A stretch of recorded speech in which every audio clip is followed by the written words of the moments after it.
Ken. Sorry. Oh, sorry, Ken. I don't know what happened there, but we just lost you, man. Okay.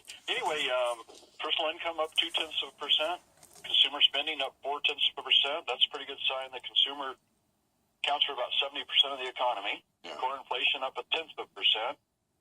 Ford sales were down this month. They had a little bit of a drop, and Ford stock right now is down 45 cents at 12.02.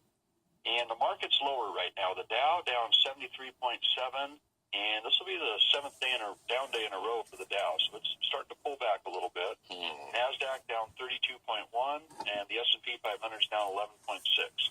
Wow. Well, I guess it had to happen sooner or later, right? We've been in record territory for so long. A slight pullback is expectable. Oh, yeah, it's normal. Okay. Well, nothing to panic about.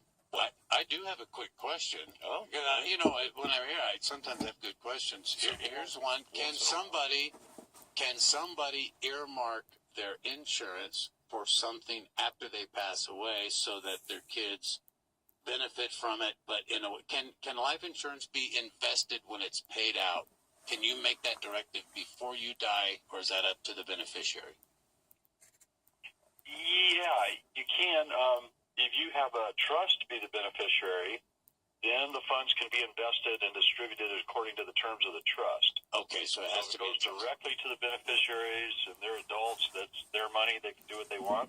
If you establish a trust, then the money could go to the trust, be invested, then maybe the kids could get 5% per year out or 10% a year or something like that.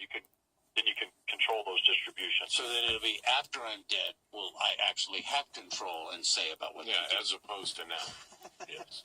They never listen to me growing up. Maybe they will when I'm dead. And trust can be a beneficiary of an insurance policy. Okay. That's an excellent... I just thought of that, and I thought I would ask you. All right, sir, and sorry that we lost you there for a little bit, but I know you write articles, one that I think just came out yesterday, written some books, so please let folks know how they can get eyes on that and how they can reach you if they need to before we let you go. Yeah, sure. I'll have one out today in the Sierra Sun. If you go to sierrasun.com, it'll be in the business section this afternoon. Tomorrow will be in the print edition. And sometimes I write for Market Watch. You can Google Ken Roberts Market Watch. I have retirement planning columns there. You can get my book on the tactical option investor on Amazon or Barnes & Noble, or buy it right over there at Buy Nevada First. Right over there. If you want to get a hold of me, give me a call, 775-825-4555. All right, Ken, thanks for the update, and hopefully we'll hear from you in the next hour with a final stock market report. Thanks. All righty, that was Ken Roberts over at Fat Tail Trading. Like we've said, it's never too early or never too late to think about your retirement investment. Let's go from Wall Street to the town that time forgot, where pavement ends and the dirt begins, the home of the longest continuous burning tire fire in the continental United States. This segment is brought to you by Monsanto, better living through chemistry, from Silver Springs, Nevada. It's Aaron. Hey, Aaron, what's up? Hey, gorgeous sunshine this morning is what's up out here. Before I get started here this morning, I need to say hello to my drop-dead gorgeous friend down there in South Africa. She's feeling a little under the weather, Liz. I hope you feel better. Pepper lovers, yesterday I did a video of Chimaya peppers because I've been experimenting with some agriculture stuff up at the Wainima Ranch. And this pepper, of course, is a 90-day pepper. So I did a video, and everybody in the group, Pepper Lovers, said, hey, you got a voice for radio. You should do radio. And I said, it's funny you say that because I do a little correspondent thing with America Matters AM News. So they all said they would tune in this morning. Good morning, Pepper Lovers. Wow, and you have we get some new listeners. You have a face for radio, too, Aaron. Hey, go figure. Yeah. Go figure. However, I was going to talk this morning, the little GMO stuff about Applegate Farms, and this is a very good, positive thing for a change in the GMO field. However, some breaking news came in this morning. Early this morning, I was contacted by some people. A court case came out of the state of Washington concerning property preservation, the whole industry yesterday. And it almost vindicates everything that Paul Williams from foreclosurepedia.org and myself have been saying for the last 7 years. What the membership of the National Association of Mortgage Field Services, NAMFS, or as I now call them, the National Association of Management for Stealing. This organization has been, their membership are order mills. They get work orders from a bank. They turn around and they sub the work orders out. And what they do is they'll send somebody to a property in what they call pre-foreclosure. In other words, the bank has not foreclosed on the property. Court proceedings haven't started. Nothing's been going on. The homeowner is just late 3 or 4 months on a mortgage payment. So what they do is they'll go in, they'll change the locks, they'll do inspections, they'll basically break into your home. And this is one of the reasons that Halliday LLC got out of that part of the industry. We refused. And who's behind this? Wells Fargo. Too big to fail. Wells Fargo is behind this deal. But they would do this pre-foreclosure thing.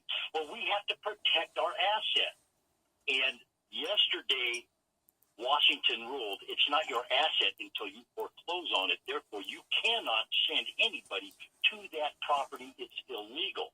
So am I vindicated? I don't know. Am I a prophet? I don't know. I just know how to read the law and understand it a little bit better than the layperson, if you will. And I've been saying for a long time, this is illegal. You can't do this. And they can stand off property and take photos if they need to for those that are processing. But you're right, they cannot enter on the property, and they have to take permit. If they come in, what you just said, Dee. Yeah. That's the crux of it right there. They step on the property. They can stand in the street and do whatever they want. Right. They're welcome to come to the door and knock and ask too. They can come to the door, knock, and say, "Hey, may I?" This is what. If they fully disclose why they're there, and the current resident gives them permission, they can do that. Otherwise, you're right.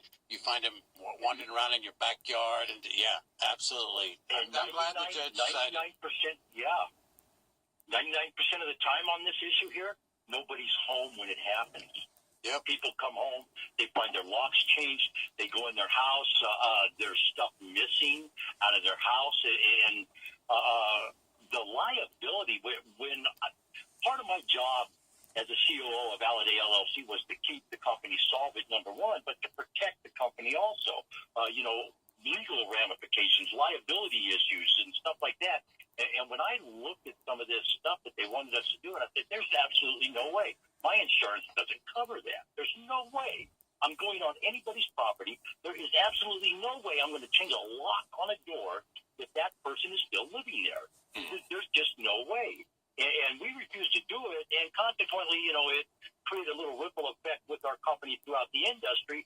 And you know what? Now, in hindsight, it was probably the best decision for the company because I don't have to worry about getting taken to court now because I went into somebody's home on the orders of a member of the National Association of Mortgage Field Services.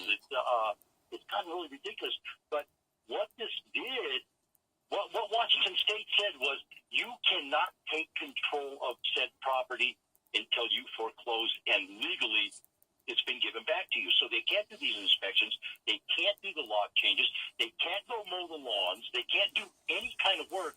Like you were just saying, Dee, they can't step on the property. So, and of course, I don't know Wells Fargo's probably got a little bit of egg on their face here this morning after this decision, but I'll guarantee this will be a ripple effect throughout the entire industry. Yeah. And unfortunately, some of the mom and pop shops in property preservation, they're probably going to go belly up because there's no work for them. I see a problem with that because of a house that was catty corner across the street from mine. The lady that owned the home passed away. She was in a nursing home, and it went into foreclosure, but it was not foreclosed on for like 4 years. It was what you call a zombie home. So even though she still owned it, she still owned it legally, and it wasn't foreclosed because the bank never foreclosed. If you went to the county clerk's office, she was still the owner of record. And what happened is Wells Fargo actually came in and started taking the weeds out and doing that stuff to keep the house kind of cleaned up, at least from the outside. Yeah. But they never did anything else. They did eventually when it was foreclosed on go inside. But if you're not allowed to do that, you're going to see those people. Now it won't happen because the houses are worth something. But when the market went bust, those houses weren't worth what was owed on them, so they didn't foreclose on them until they finally had to, or they gained value again. Those homes would go into disrepair, and it would take the property values down of every other home in that neighborhood. If they've already vacated, it's not much of an issue. It's when you do come home and find somebody has been on your property when you're still the legal resident. But anyway, I get that. Was it 2 other calls, 3 calls holding? Well, Aaron, we're going to have to roll, but thanks for the update today. And for all your friends out there, remember, Aaron's a big supporter of Monsanto and a firm believer in better living through chemistry. Hey, it's going to be a great day, folks. We're going to have a good time. Tune in tomorrow. We'll talk about Applegate Farms, and you're going to love what this company is getting ready to do. They are part of Hormel, and I believe Hormel makes your favorite canned food there, Dennis.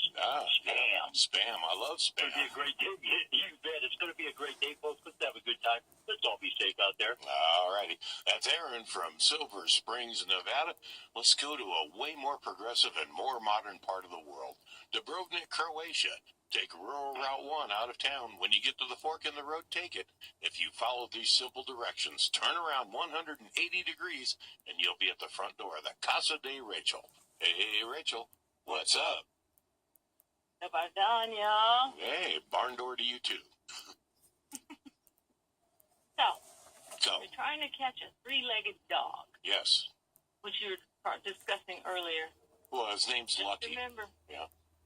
Just remember that you're at a little bit of a disadvantage. Why? He has one more leg than you. Oh, that's true. Yeah. And in Dee's case,